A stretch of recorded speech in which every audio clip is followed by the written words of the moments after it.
Once upon a time, in a small village nestled at the edge of a great forest, there lived a young girl named Lila. She was known for her kind heart and bright smile, but lately, something had changed. Her days were filled with endless worrying, about school, her family, the weather, and even things that might never happen. Her mind felt like a storm cloud, always swirling and restless. One day, Lila's mother suggested she visit the wise old man, Master Arun, who lived at the edge of the forest. He was said to have answers to life's greatest challenges. Reluctantly, Lila agreed. When Lila reached Master Arun's humble cottage, he was sitting beneath a towering tree, carving a small wooden bird. His eyes sparkled with kindness. "What brings you here, young one?" he asked without looking up. "I can't stop worrying," Lila blurted out. "No matter what I do, my mind is always full of fears and questions. It's exhausting." Master Arun nodded thoughtfully. "Worry is like a heavy bag you carry everywhere," he said. "But tell me, if you were carrying a bag full of rocks and it became too heavy, what would you do?" "I'd set it down, of course," Lila replied. "Exactly," said Master Arun with a twinkle in his eye. "Come, I'll show you something." He led Lila to the great tree behind his house. Its roots spread wide and deep, and its branches reached high into the sky. Arun pointed to a small hollow in the trunk. "This," he said, "is the worry tree.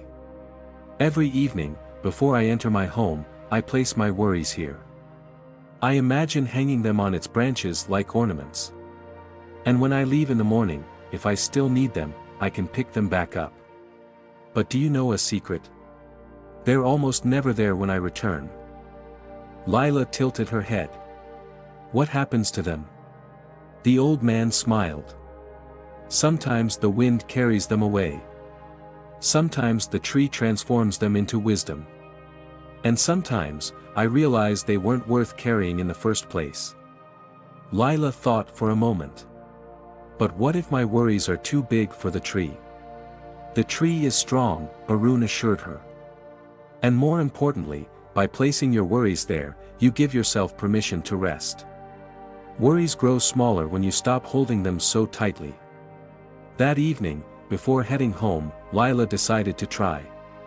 She closed her eyes, imagined each of her worries as small stones, and carefully placed them in the hollow of the tree. As she walked away, her steps felt lighter. Over the weeks that followed, Lila visited the worry tree every day. Sometimes her worries returned, but more often than not, they stayed with the tree. She found herself smiling more, laughing with friends, and even enjoying the small joys of life. Years later, when Lila became an adult and faced challenges of her own, she planted a worry tree in her garden. And every evening, as she hung her worries on its branches, she remembered the wise old man and his simple but profound lesson: worries may visit, but they don't have to stay. And so, Lila lived a life that was not without troubles, but with far less weight, and much more peace. The worry tree teaches us a timeless lesson: worries are part of life. But they don't have to define it. By learning to set them aside, even for a while, we create space for joy, clarity, and strength to face whatever comes our way.